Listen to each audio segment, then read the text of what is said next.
The Forum at 8 with Xolani Gwala.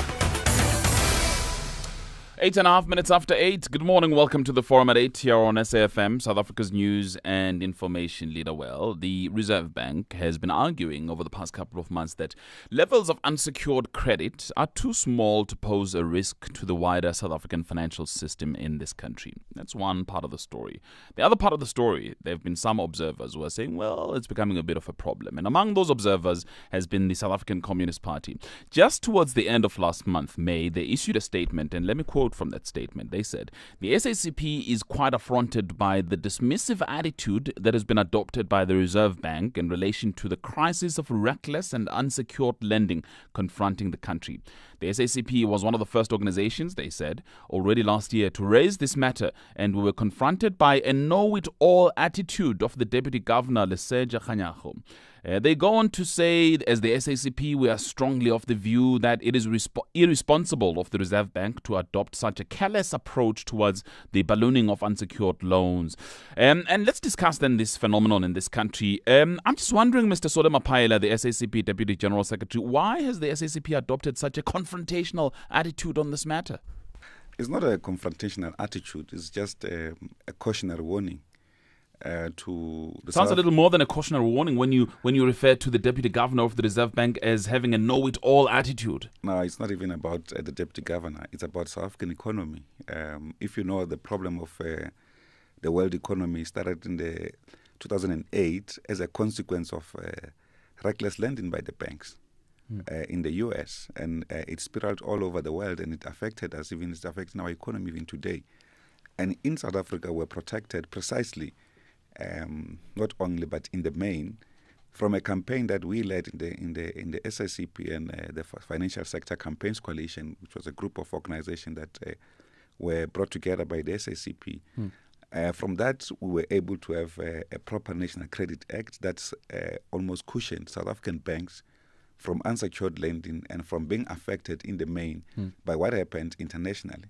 So when we see similar tendencies happening here, we have to raise this alarm. In fact, I was here sometime last year, if you remember. We discussed this. Leseja Kganyago joined me on online, was connected through online. We had a debate. We were actually warning them at the time, and they denied it. Yeah. Later on, the National Credit Regulator had to deal with the problems of reckless lending by African Bank. Now it's a fact. And we also know similar problems with Capitec Bank. But at the same time, many South Africans will know that they've received letters offering them free credit, even those that do not actually qualify for that kind of credit. All right. And as a result, Kes Kovadia, Managing Director of the Banking Association of South Africa, good morning. Good morning, Paul. Thank you very much. You have been accused by the SACP of also having a dismissive attitude and having arrogance in relation to your response to this issue raised by the SACP.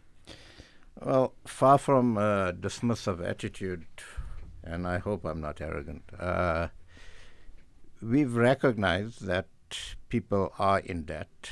Some are over-indebted. We've recognized that there is a problem. There certainly is no bubble. We recognize that there is a problem, and we have actually worked very hard with National Treasury and others in government to do a tremendous amount of work to identify areas of inefficiencies in the system, both on the lender and borrower side, and try to do something about it. But what is the problem? Where is the problem? Well, I think it's a multifaceted problem. I agree with Sole in his opening comments that we have to look at the broader sort of socio-economy.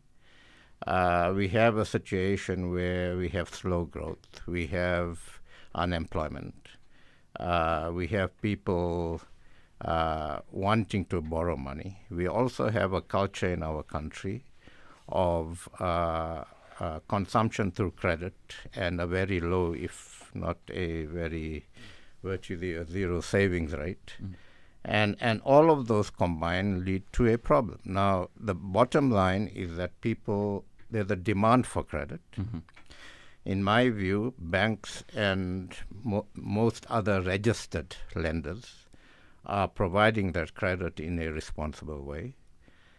The demand for credit is not going to go away. If people did not get their credit from banks and responsible registered lenders, they'd go into the underground. So in other words, you're saying that the banks and registered lenders are doing this responsibly. It's not their fault.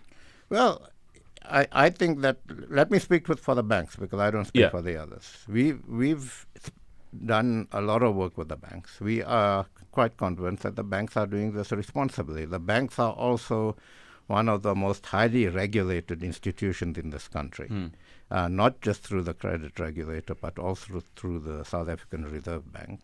There's serious reputational risk for banks to actually